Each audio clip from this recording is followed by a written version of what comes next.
Masih bersama kami di Ruwajurai, seekor bayi gajah jantan lahir di Taman Wisata Lembah Hijau. Anak gajah Sumatera tersebut lahir dari sepasang indukan gajah bernama Mega dan Aris. Kelahiran anak gajah ini merupakan pertama kali di Taman Wisata. Komisaris Taman Wisata Lembah Hijau Irwan Nasution mengatakan kelahiran gajah Sumatera di Lembah Hijau menjadi yang pertama sejak ditunjuk pemerintah mengelola satwa 6 tahun lalu. Kelahiran anak gajah dengan berat badan 102 kg dan panjang 98 cm dengan masa kehamilan selama 22 bulan terlahir sehat dan tanpa kendala. Irwan mengungkapkan kelahiran gajah tersebut menjadi kado karena kelahirannya bertepatan dengan Hari Gajah Sedunia yang jatuh pada 12 Agustus dan juga bertepatan dengan Hari Kemerdekaan. Hari Minggu, saya lahir jam 7.24 dari pasangan jantan Aris dan betinanya Mega. Kita lahir, alhamdulillah, dengan panjang 111 ya. Lahir panjangnya berapa? 111 berat 102 kg. Alhamdulillah berjalan lancar salinannya. Dan ini berkat kerja keras tim AHOT sering melakukan perkawinan. Perkawinan terjadi pada saat pandemi.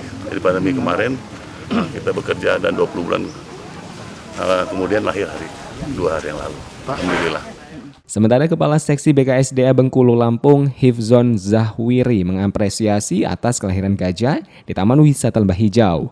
Menurutnya kelahiran gajah ini merupakan momen langka karena lahir di luar kawasan. Kami apresiasi lah suatu suksesan lah kelahiran di eksitu karena sangat perlu penanganan khusus dengan cara yang khusus agar dia menjadi suatu kehamilan dan akhirnya melahirkan. Kalau di in situ mungkin kita tidak heran lagi. Tapi untuk Sumatera secara ini zoologinya, taman wisata satwanya, dia yang pertama di Sumatera untuk in situ. Biasanya apa sih Bang yang menjadi kendala dalam perkawinan in situ terutama untuk gajah sendiri Bang? Kalau in situnya sendiri ya memang faktor lingkungan sendiri, kemudian ketidakseimbangan ya rasio gajah jantan dan betina juga mempengaruhi. Untuk saat ini anak gajah yang baru dilahirkan tersebut belum diberi nama karena masih dalam tahap pemulihan. Selain itu juga treatment proses kelahiran gajah ada sedikit perbedaan. Dari Kota Bandar Lampung, Andi Apriyadi, Metro TV Lampung. Balai Karantina Pertanian kelas 1 Bandar Lampung mencatat terdapat ekspor rempah-rempah senilai 1,2 triliun rupiah sepanjang tahun 2021. Komoditas pertanian yang diekspor yaitu berupa lada biji, kemudian kayu manis, cengkeh, kunyit, dan rempah-rempah yang lain. Jenis rempah-rempah asal Lampung telah diekspor ke berbagai negara diantaranya Tiongkok, Vietnam, Prancis, India, Amerika Serikat, Belanda, Jerman, dan negara lainnya. Berdasarkan data Balai Karantina Pertanian Bandar Lampung, tercatat ekspor rempah-rempah senilai 1,2 triliun sepanjang 2021 lalu. Subkoordinator Karantina Tumbuhan Balai Karantina Pertanian Lampung, Irsan Nuhantoro menjelaskan, pihaknya tengah fokus mendorong komoditas rempah-rempah unggulan Lampung untuk diekspor ke mancanegara. Ia menilai terdapat 28 jenis rempah-rempah di Lampung yang memiliki potensi besar untuk menjadi salah satu komoditas ekspor yang diandalkan. Kita perlu meningkatkan produksi ekspor rempah-rempah asli Lampung. Tetapi peningkatan ekspor ini tidak bisa hanya cuma meningkatkan frekuensi, tetapi juga harus meningkatkan volume. Untuk meningkatkan volume maka perlu peningkatan produksi.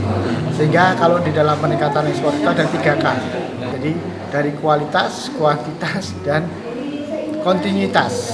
Jadi kalau kualitas Lada Lampung sudah punya, kontinuitas sudah punya. Sehingga apa? Kita harus mengejar kuantitas.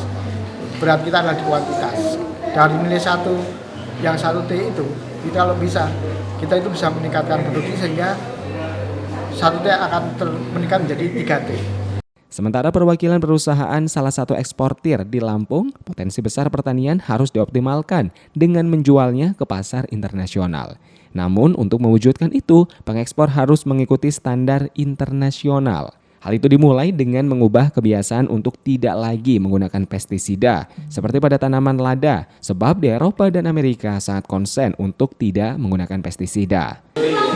Ekspor Lampung, kalau Kalau saya lihat itu mungkin total supply sekarang Pak ya. Total supply itu memang harus dilihat kenapa kok supply-nya berkurang.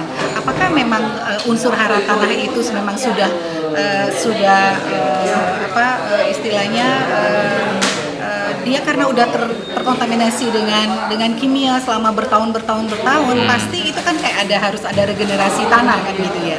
Jadi memang kalau meningkatkan supply itu memang harus dilihat apa yang melatar belakangi kenapa misalnya 1 hektar itu hanya 900 kilo gitu. Jadi bagaimana kalau dulu mungkin pernah 6 ton atau 8 ton kenapa gitu. Nah itu yang harus dicerna oleh petani kita di lapangan. Hotmaida menambahkan total suplai ekspor saat ini juga mulai berkurang. Hal itu dinilai akibat unsur hara tanah yang terkontaminasi zat kimia selama bertahun-tahun. Dari Kota Bandar Lampung, Andi Apriyadi, Metro TV Lampung.